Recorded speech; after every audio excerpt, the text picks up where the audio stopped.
Moi, je n'en reviens pas. Donc, mercredi, quand j'ai quitté Radio-Canada, j'avais 6 000 abonnés, une chaîne YouTube inexistante. Aujourd'hui, il y a presque 20 000 personnes qui me suivent et la chaîne YouTube, elle explose!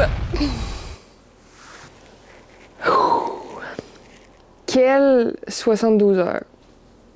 Tu sais, quand j'ai décidé que j'aimerais ça faire ce move-là dans ma vie, j'espérais là, que le jour où j'avais le guts de le faire, puis que je fonçais, ben, qu'il y aurait plein d'articles de journaux, que les radios en parleraient, puis que ce serait la folie, puis que tout le monde me dirait « Yeah, c'est une précurseur! » Je rêvais à ça, moi.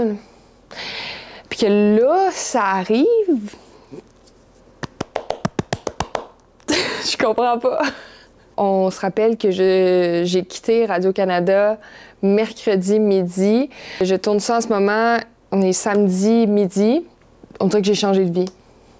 C'est vraiment quelque chose de vivre ça tout seul dans une chambre d'hôtel en Gaspésie. Je savais que le festival s'en venait, puis tu sais, c'est un des... Là, j'ai beaucoup cité Olivier Primo comme étant comme « Ah, quand j'ai vu faire ça pendant la campagne électorale, je me suis dit, il faut que je fasse ça. » OK, mais il y avait le festival de journalisme qui s'en venait. Puis le gros panel pour lequel j'étais invitée, c'était le panel « Les conquérants de l'information ». On était 4, puis il y avait juste moi qui venais d'un média institutionnel, OK? Puis je me disais... Je vais devoir aller défendre le fait de faire du journalisme numérique, que je suis une conquérante de l'information, mais à l'intérieur d'un média institutionnel, en sachant, dans le fond, que j'ai un projet de chaîne YouTube, en sachant que j'allais sûrement démissionner dans les prochaines semaines. Fait que je me suis dit non, faut que la cassure se fasse comme maintenant. C'est ça que j'ai fait, mais ce que ça donne, c'est que je me ramasse dans un festival de journalisme à parler à plein de journalistes de ma décision, alors que ça fait juste 2-3 jours que je suis partie, puis je me trouve loin de chez nous. Mais bon, tout ça pour ne pas être fake sur le panel des conquérants de l'information, puis aussi de suivre mes rêves à fond la caisse, puis d'arrêter de perdre du temps.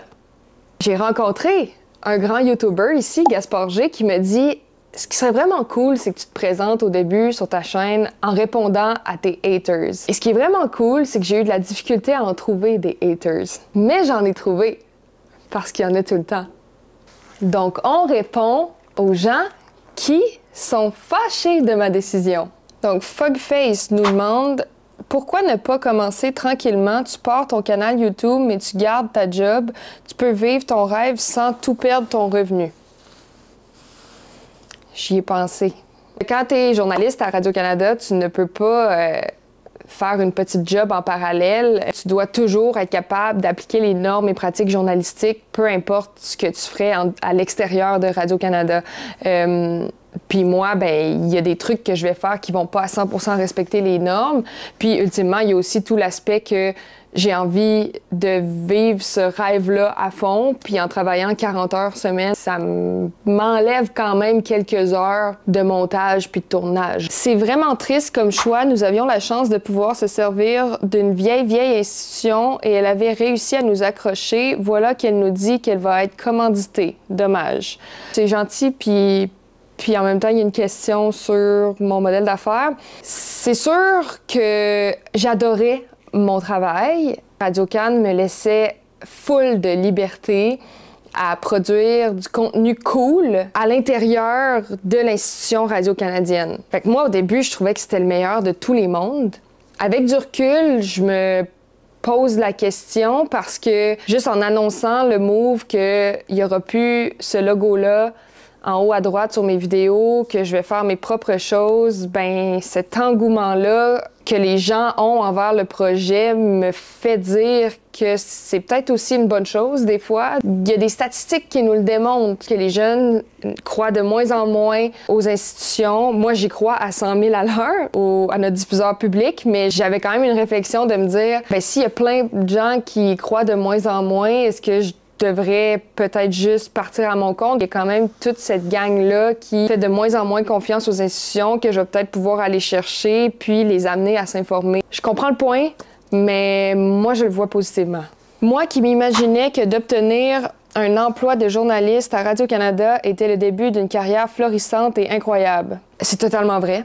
C'est totalement vrai. J'ai rencontré tellement de jeunes dans les derniers jours qui ont des stages à Radio-Canada pendant l'été, puis je leur dis qu'ils sont les plus chanceux du monde. Moi, je me pince d'avoir pu travailler toutes ces années-là à Radio-Can, puis je souhaite à plein de jeunes de faire leurs dents dans ces salles de nouvelles-là à travers le pays qui sont complètement incroyables. Je suis impatiente, j'avais le goût de tester d'autres choses, mais c'était le meilleur premier emploi en sortant de l'école de la planète, là. Et dans 2 semaines, on va apprendre qu'elle se lance dans l'équipe de Québec solidaire. Non. Je m'en vais pas en politique, mais bien vu et bien lancé. C'était une grosse semaine à Ici Québec. Outre sa famille et ses collègues, qui connaît cette personne? C'est qui, elle, une nouvelle star québécoise? J'espère. Si c'est pour que vous vous informiez plus, puis qu'on grandisse tous et qu'on rattrape les Français sur notre retard en information sur le web, ben, j'espère que je suis une nouvelle star. Mon chum m'a envoyé un commentaire. Un autre saucé. Mais ensuite, il m'a dit que c'est un compliment être saucé. Non, c'est vrai que ça peut paraître de la grande sauce. Toutes ces 72 heures-là sont très saucées, ouais. Ah oui, ça. Que ça n'aille pas de sens. La phrase « ça ne fait pas de sens » vient de l'anglais « doesn't make sense ». Je sais que ça fait pas de sens pour bien du monde. Il va y avoir des fautes de français et des anglicismes sur cette chaîne parce que je pense qu'on parle tous de même. Moi aussi, je parle de même. J'adapterai pas tant mon langage. Es-tu acheté les journalistes de profession, plus confiance zéro? Non, mais j'aimerais ça qu'on m'achète peut-être. Puis ensuite, je vais vous le dire, puis vous ferez le choix de me suivre ou non, selon qui va commanditer mes contenus.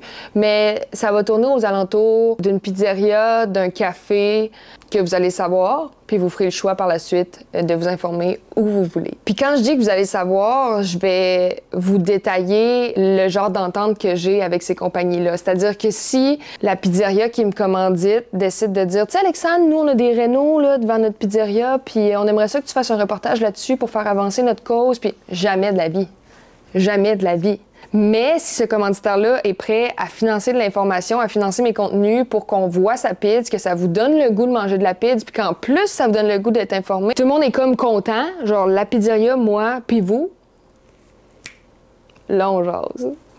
Ah, puis je vais finir avec un article Radio-Canadien qui a été écrit notamment sur moi et sur les autres conquérants de l'information. Donc, il me cite en disant « Je sens juste que s'il n'y a pas de journalistes qui se lancent dans l'arène, d'autres vont prendre la place. » Vous savez, c'est ce que je pense. Je pense qu'il y a juste plein de gens qui vont commencer de plus en plus à faire du contenu d'information sur les réseaux sociaux. Fait que c'est cool si c'est quelqu'un qui a certaines bases journalistiques qui le fait. Ce saut en parachute financier, sauf peut-être une éventuelle commandite de pizza, lui valait déjà quelques 7000 abonnés en 48 heures après avoir créé une chaîne. Un capital de sympathie qu'il lui faudra maintenant monnayer pour survivre. Pour survivre.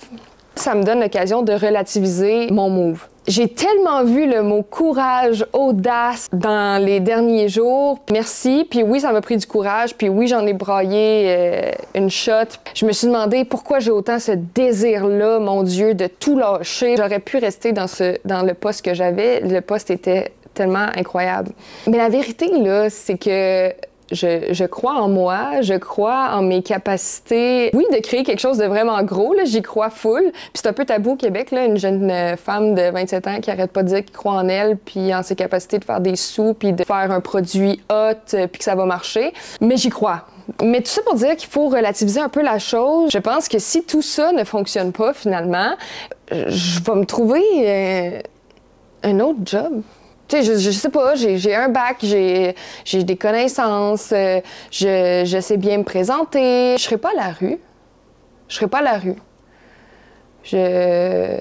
Ça va bien aller. J'espère que ça va bien aller.